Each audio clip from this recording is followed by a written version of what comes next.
अस्सलामु अलैकुम વરહમતુલ્લાહિ વબરકાતુહુ. Hello friends, કેમ છો સગલા? આપણે સગલાને જ વઝૂ કરતા આવડે છે અને આપણે વઝૂના નામમાં ઘણું નોલેજ છે, બટ સ્ટીલ કોઈને કોઈ ફરક પડી જ જાય છે. તો આજ મેં वो સારી ચીઝ આપના સાથે શેર કરીશ, જેમાં આપણે આ વિડીયોને 3 પાર્ટ્સમાં ડિવાઈડ કીધું છે. ફર્સ્ટ, સૌથી પહેલા આપણે એમ ડિસ્કસ કરશું કે वो અમલ જેના સબબ વઝૂ તૂટી જાય છે. સેકન્ડ, અગર આપણે એવી કોઈ સિચ્યુએશનમાં છે કે જહાં પાણી અવેલેબલ ના હોય તો વઝૂ કઈ તરત કરીએ. અને થર્ડ, वजूમાં जाना अनजाना में थावा वाली मिस्टेक्स. तो चलिए शुरू करिए. सबसे पहला वो अमल જેના સબબ આપની વઝૂ તૂટી જાય છે. ગેસ પાસ થાય યા પછી યુરિનની જગહથી કોઈ ચીઝ પાસ થાય યા પછી એહતલામ એનાથી भी वजू टूटी જાય છે. નીંદના ઝોકાથી વઝૂ નહીં તૂટતી, લેकिन अगर गहरी नींद लागी जाए तो वजू टूटी જાય છે. अपना यकीनને મજબૂત રાખે, लेकिन अगर शक થાય કે ગેસ થયું છે તો વઝૂને પાછી કરે. શકને હાવી ના થવા દે, કેમ કે શક લાવવું શૈતાનના અમલમાંથી છે. ઘરી ઘરી શક આવે તો લાહોલની તસબીહ કરે. વઝૂના વચમાં એમ શક થાય કે માથાની મસહ રહી ગઈ છે યા બીજી કોઈ મસહ ભૂલાઈ ગઈ છે તો પાછી માથાની મસહથી આગળની વઝૂ કન્ટિન્યુ કરે. શુરૂથી પૂરી વઝૂ કરવાની જરૂરત નથી. કોઈ ભી હરામના સ્કિન કેર યા મેકઅપ પ્રોડક્ટથી ભી વઝૂ તૂટી જાય છે. હવે સેકન્ડ પાર્ટ. હવે અગર આપણે એવી સિચ્યુએશનમાં છે કે જહાં પાણી અવેલેબલ ના હોય તો વઝૂ કઈ તરહ કરીએ. પહેલી કોશિશ તો એમ જ કરે કે પાણી પાસે જઈ વઝૂ કરી શકતા હોય તો કરે. અગર ના જઈ શકતા હોય તો અગર પાસે પાણીની બોટલ છે તો એમાંથી થોડું પાણી લઈ હાથ ગીલા કરીને પૂરી વઝૂ બરાબર કરે, કેમ કે એનીવેઝ વઝૂમાં પાણીની ઇસરાફી ન કરવી જોઈએ. એક ચુલ્લુ જેટના પાણીમાં ભી વઝૂ કરવું કિફાયત છે. હવે અગર પાસે પાણીનું કોઈ સોર્સ ભી નથી તો પછી શું કરે? તો પાક મિટ્ટીથી વઝૂ કરે. સપોઝ ફોર એક્ઝામ્પલ, મસ્જિદમાં એવી જગહ બેઠા છે કે પાણી તક પહોંચવું પોસિબલ નથી અને પાણી ભી અવેલેબલ નથી તો મસ્જિદની પાક મિટ્ટીથી તયમ્મમ કરે. તયમ્મમની શાકિલત: 2 હથેલી જમીન પર મૂકીને મિટ્ટી લે અને નિયત લે, અલ્લાહુમ્મા ઇન્ની અતયમ્મમુ લે સલાતિ ઝુહરે વ લિકુલ્લી સલાતિન ઉસલ્લિયા. પછી 2 હાથને આપસમાં ટકરાવીને મિટ્ટી ખંકારી લે. એના પછી 2 હાથને મુંહ પર ફેરે.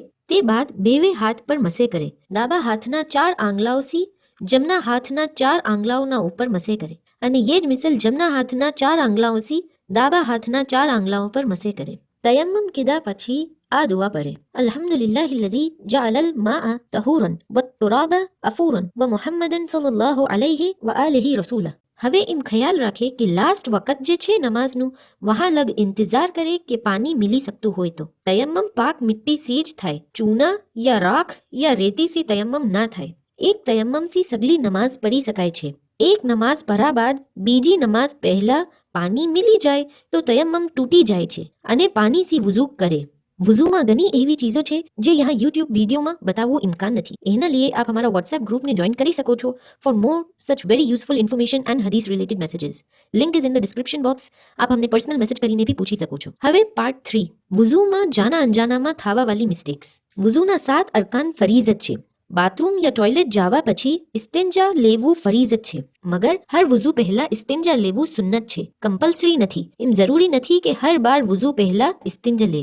અગર વાસણમાંથી પાણી લઈને ઇસ્તિંજા લેતા હોય તો જમણા હાથમાં વાસણ યા લોટા લઈને ડાબા હાથમાં પાણી લઈને ઇસ્તિંજા લે અને પછી ઘસીને આંગળાઓને સાફ કરે તાકી કોઈ બૂ ના રહી જાય. હવે વઝૂ શરૂ કરવાના પહેલા સબસે પહેલા બિસ્મિલ્લાહિર रहमानिर रहीम પઢે. આ મિસલ પડવાથી ખુદા એને ગુનાહોથી પાક કરશે. તે બાદ સબસે પહેલા નિયત લેવું લાઝિમ છે. કયા નમાઝની નિયત છે? તે બાદ બિસ્મિલ્લાહિર रहमानिर रहीमની દુઆ પઢે. ખાલી બિસ્મિલ્લાહિર रहमानिर रहीम પઢવું ભી કિફાયત છે, મગર કોશિશ કરે કે પૂરી દુઆ પઢે. તે બાદ જમણા હાથથી મુંહમાં પાણી લઈ 3 વાર કુલ્લી કરે. ઇફ પોસિબલ દાંતન ભી કરે. જમણી સાઈડ અંગૂઠા અને ડાબી સાઈડ ઇશારાની આંગળીથી કરે. તે બાદ 3 વાર રાઈટ હેન્ડથી નાકમાં પાણી નાખે અને લેફ્ટ હેન્ડથી સાફ કરે. તે બાદ 2 હાથમાં પાણી લઈ 3 વાર મુંહ ધોય અને દાઢીના બાલોને ભી આંગળાઓ ફેરવીને બરાબર ગીલા કરે. એમ ખ્યાલ રાખે કે મુંહ ધોતા વખત આંખમાં બરાબર પાણી પહોંચે. તે બાદ જમણા હાથના હથેળીથી જમણા હાથ પર પાણી નાખીને ડાબા હાથથી જમણા હાથને 3 વાર ધોય, કોણીથી લઈને આંગળીઓના એન્ડ લગ. તે બાદ જમણા હાથથી ડાબા હાથ પર પાણી નાખીને 3 વાર ये જ મિસલ ધોય અને દુઆ પઢે. તે બાદ 2 હાથના આંગળાઓથી પાણી લઈ 1 વાર માથાની મસહ કરે. આંગળાઓને માથાના વચમાં થી લઈને આગળ પેશાની તરફ બાલની શુરૂની હદ લગ લાવે. બાલની શુરૂની હદ લગ ફેરાવે અને વહાંથી હાથ ઉઠાવીને પાછા માથાના વચમાંથી હાથ ફેરાવતા હુઆ પાછળ ગરદનની તરફ બાલની હદના તમામ લગ ફેરાવે. તે બાદ એકવાર કાનમાં મસેહ કરે, અંગૂઠો કાનના અંદર અને આંગળાઓ બહાર ફેરવીને મસેહ કરે. તે બાદ એકવાર ગરદનની મસેહ કરે, ગરદનના પાછળથી આગળ તક. તે બાદ એકવાર પગની મસેહ કરે, બેવે હાથને પહેલે જમણા પગની આંગળીઓના બિગનિંગથી લઈ ટખના લગ ફેરાવે. પહેલા જમણા પગની મસેહ કરે અને દુઆ પરે અને તે બાદ ડાબા પગની મસેહ કરીને દુઆ પરે. અગર નજાસત રહી ગઈ હોય તો મસેહ કરવા બાદ પાણી નાખીને પગને બરાબર ધોઈ દે. તો ફ્રેન્ડ્સ, મેં મારા હદમાં પૂરી કોશિશ કીધી કે મેં આપને વુઝુ અને તયમ્મમના અરકાન બરાબર બતાવી શકું. અને ગુસુલના તયમ્મમથી રિલેટેડ બી ઘણી ચીજો છે જે અમે આ યુટ્યુબ વિડીયોમાં ડિસ્કસ નથી કીધી. અગર આપને એનાથી રિલેટેડ ઇન્ફોર્મેશન જોતી હોય તો આપ અમને પર્સનલ મેસેજ કરી શકો છો. અમને ઉમ્મીદ છે આ વિડીયો આપને પસંદ આવી હશે. આ વિડીયોને જરૂર લાઇક કરજો, આપના ફ્રેન્ડ્સ અને ફેમિલી સાથે આ વિડીયોને જરૂર શેર કરજો તાકી રમઝાન પહેલા હજી આપણે પ્રેક્ટિસ કરીને આપના વઝૂના અરકાનને મજબૂત કરી લઈએ. કમેન્ટ કરીને આપના વ્યૂઝ અમને જરૂર બતાવજો. અગર આપ हमारा चैनल इंस्पायरिंग मोमिनीन ने सब्सक्राइब नहीं की तो आ मिसलनी वीडियोज़ ना लिए हमना જ મારા ચેનલને સબસ્ક્રાઇબ કરીએ.